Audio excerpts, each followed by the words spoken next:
ఎందుకు శనివారం? Why not any other day? సూర్యదేవుడు, శనిదేవుడు బద్ధ శత్రువులు. చాలా సిల్లీగా ఉంది కదా?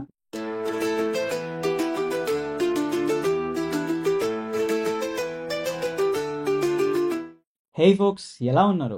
బానే ఉంటారు మీరు. వై సాటర్డే మాట్లాడుకుందాం. దానికంటే ముందు ఈ ఫేస్ ని మీరు ఫస్ట్ టైం చూస్తుంటే ఆ లైక్, షేర్, సబ్స్క్రైబ్ చేసేయండి. ఎందుకంటే యూట్యూబ్ కి ఒక ఆల్గోరిథం ఉంటుంది. సబ్స్క్రైబ్ చేస్తేనే అన్ని వీడియోలు చూపిస్తుంది, అంతేగాని ఎవరికి పడితే వాళ్ళకి చూపించదు. సో వీడియోస్ మిస్ అవ్వకూడదు అనుకుంటే సబ్స్క్రైబ్. ఇంకా మనం వీడియోలోకి వెళ్ళిపోతే, ఎందుకు శనివారం? Why not any other day? Reason ఏమై ఉండొచ్చు? Most possible and probable reasons మాట్లాడుకుందాం. చిన్నప్పుడు అమ్మకి ఇచ్చిన మాట కోసం వీక్ లో ఒక్కరోజు ఎంచుకుంటాడు కోపం చూపించడానికి. స్పెషల్ గా సాటర్డే ఎందుకు చూస్ చేసుకుంటాడని మనం 1 by 1 3 రీజన్స్ లో చూద్దాం. రీజన్ నెంబర్ 1, మూవీలో మన హీరోకి ఎక్కడ చెడు జరిగినా కోపం వస్తుంది. అందుకే ట్రైలర్ లో నాకు కోపం వచ్చిందంటే వీడు నావాడు అని ఒక డైలాగ్ కూడా ఉంది. నా కోపం వచ్చిందంటే వీడు నావాడు.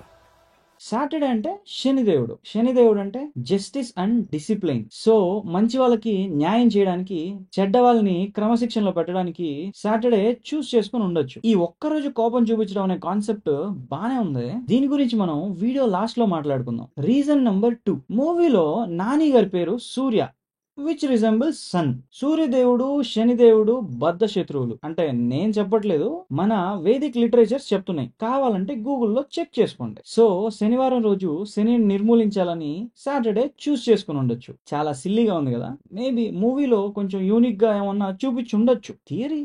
రీజన్ నంబర్ 3, మూవీలో నాని గారు చిన్నప్పుడే వాళ్ళ మదర్ అన్యాయంగా చనిపోయి ఉండొచ్చు. చనిపోయిన రోజు సాటర్డే అయ్యి ఉండొచ్చు.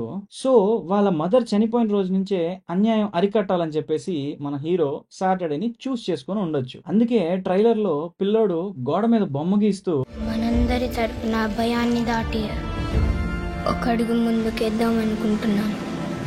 ఈ ఒక్కరోజు కోపం చూపించడం అనే కాన్సెప్ట్ బానే ఉంది, కానీ జనాలకి ఎక్కేలాగా సీన్స్ రాసుకున్నారో లేదో మూవీలోనే చూడాలి. కానీ కొంచెం ప్రాక్టికల్ గా చూస్తే బానే ఉంది అనిపిస్తుంది. ఎందుకంటే ఒక్క స్ప్లిట్ సెకండ్ లో కోపం తెచ్చేసుకుంటాం, అందరి మీద అరిచేస్తాం, తర్వాత అరే ఎందుకు అరిచామని బాధపడతాం, అరవకుండా ఉండాల్సిందే అని. సో వారంలో ఒక్కరోజే కోపం చూపించాలంటే వారం అంతా గుర్తుండేంత కోపం వచ్చి ఉండాలి, లేకపోతే పక్క రోజే మర్చిపోతాం. ఈ ఒక్కరోజు కోపం చూపించే కాన్సెప్ట్ ఉంటే సిల్లీ మ్యాటర్స్ కి అన్నెసెసరీ కోపాలు ఉండవన్నమాట. సో ఈ కాన్సెప్ట్ మీద మీ ఒపీనియన్ ఏంటని కింద కామెంట్ సెక్షన్ లో ఖచ్చితంగా చెప్పండి. ఇది ఫోక్స్ ఇవాళ మన వీడియో. మీకు నచ్చిందని అనుకుంటున్నాను. నచ్చితే లైక్ చేయండి, నచ్చకపోతే కామెంట్ చేయండి, సబ్స్క్రైబ్ మాత్రం ఖచ్చితంగా చేసుకోండి. Thank you.